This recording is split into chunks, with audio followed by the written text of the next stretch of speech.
The young, reckless, abandoned child named Shin Asakura. What makes him the way he is when it comes to combat? And how is he as a person with himself that relates to that combat? Shin Asakura is the protagonist of Sakamoto Days, someone who we see develop since chapter 1.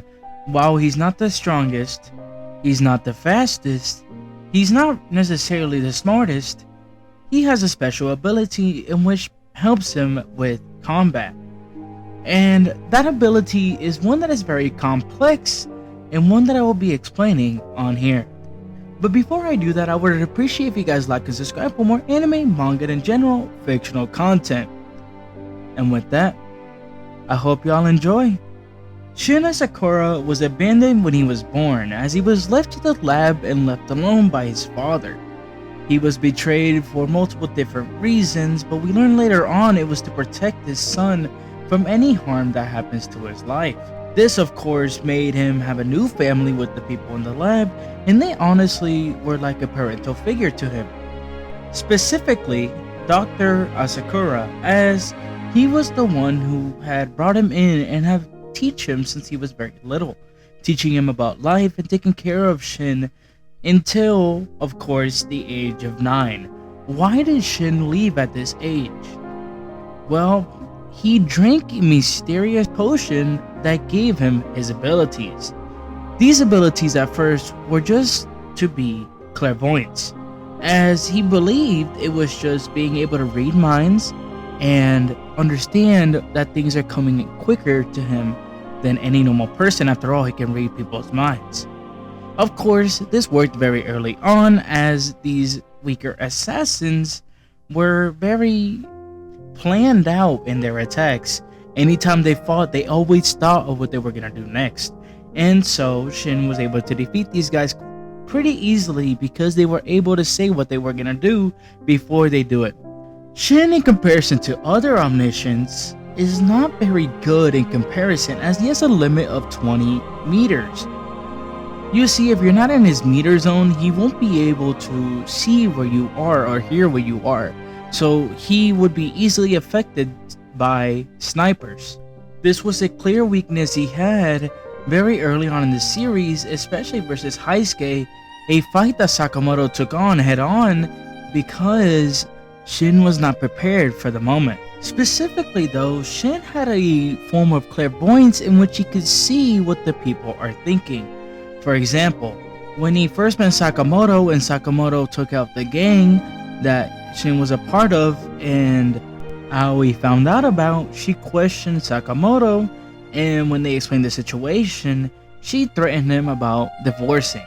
Of course, this made Sakamoto pretend in his head like he killed Shin, and this is a casual gag that occurs throughout the rest of the series. But the fact that Shin can see these images in Sakamoto's head is very telling for what type of clairvoyance he has, as it's not like he can hear words, but he can see it. It's very visual with the way it works. And the fact this came from just a mysterious potion left by the lab is also very telling.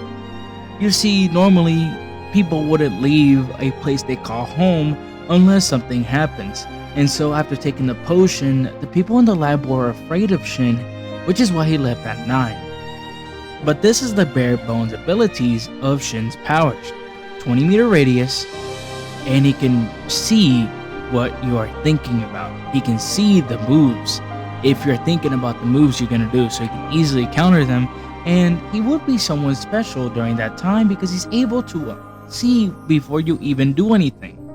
But this has a limit, as the very great assassins are able to block out their mind and attack Shin.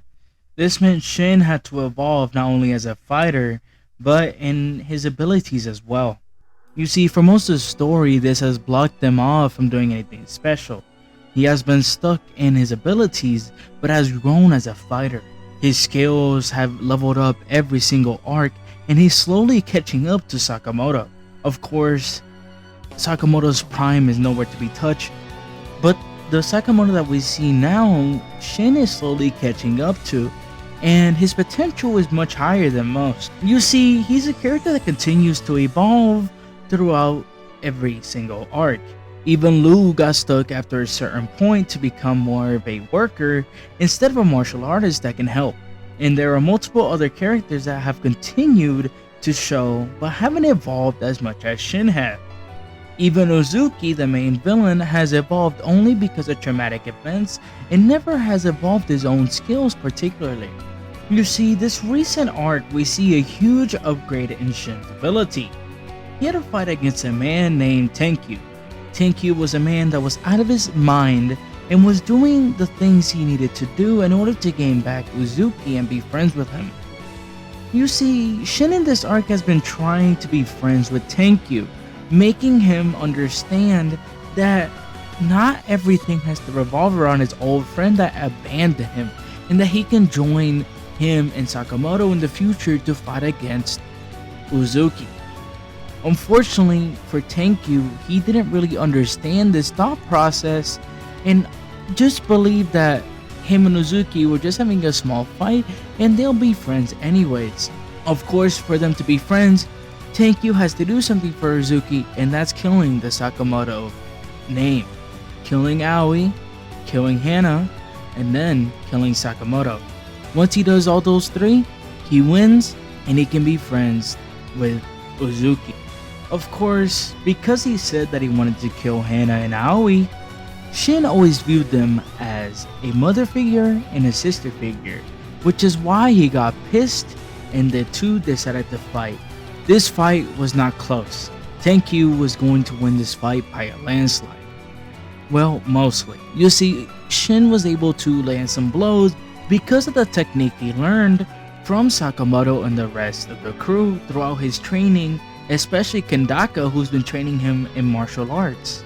But even with that, he was still weaker than Tenkyu, as Tenkyu seemed like someone that is very high in level, one of the stronger members of Uzuki's crew. While he's not an older member, he's someone that's not too far off. But the reason Shin was able to do something was because he turned off the limiters in his brain in unlocking the full prime of his abilities. You see, we don't really get an answer to what this is, but from what it looks like, he turns off the brain signals that makes you stop growing all out because of pain, because of how you feel, because of a situation in life, and all you're worried is about attacking, or in this case, killing for Shin. With this ability, everything became slow, and he became one of the top tiers in the verse. You see, he can't tap into this ability that much. From what we saw, it was a small glimpse, but he was able to stop Tenkyu entirely and defeat him without much issue at all. Shin has to be in a mode where he needs to practically quote-unquote kill in order to gain this form, because he let go of his thoughts, he let go of anything limiting him, especially the Sakamoto family rules, and he let go of his morality in this sense to gain this power-up that is very powerful. You see, this is Shin's peak, this is his powers. They're not gonna really evolve in strength, he's going to just evolve how much time he gets with this ability. Because unlike Uzuki, he doesn't want to kill, he wants to protect. And when he lets go of this ability because he wants to protect Sakamoto, or if something happens to Sakamoto, it will genuinely happen. But these are Shin's abilities and why they're so special. At first they're clairvoyance, and then later on the clairvoyance becomes something even greater, in which he turns off his limiters and becomes a top tier. Someone who people have to take seriously, and someone who can take anyone out. Of course, he has to be completely focused and completely ready for the action so that he doesn't get off guarded, but it is there, and it is something that he's going to continue to evolve arc through arc. The form, while at first looks very confusing, is not too complicated when you look too deep into it. Like I said earlier, all he has to do is unlock the limiters in his brain. And with that, these are Shin's abilities completely explained. He has clairvoyance that has 20-meter radius at first, and then he has an ability where he can unlock all of his brain power and let go of the limiters that you set yourself as a person in order to attack. But this is what makes Shin special. He's someone who will fight for anything just to protect his family. And his powers are very interesting in comparison to most, as he's not someone that gains abilities from trauma, but he's also not someone who is very strong in his base power. The way he grows is with his mental ability and his technique. And so we will continue to see it evolve, but for right now, these are the limits of his power. How much stronger will he get? I assume he's going to defeat Kaiuzuki, so of course he's going to be very powerful. But this is Shin Asakura's abilities completely explained. I forgot to mention one last ability that Shin has, and that's the ability to overwrite people's abilities and stop them from doing something. The only restriction to this is that he can only do this once. The only time he can do it more than once is on himself. That is the reason he's able to turn off these limiters in the brain. I forgot to mention that earlier in the video, and I do apologize for this post update after I was about to finish the video, but I did realize I did forget to talk about it. It is a part of Shin's toolkit and what makes him very powerful, as he can override people from doing something for just a second, freezing them in air in order for him to attack.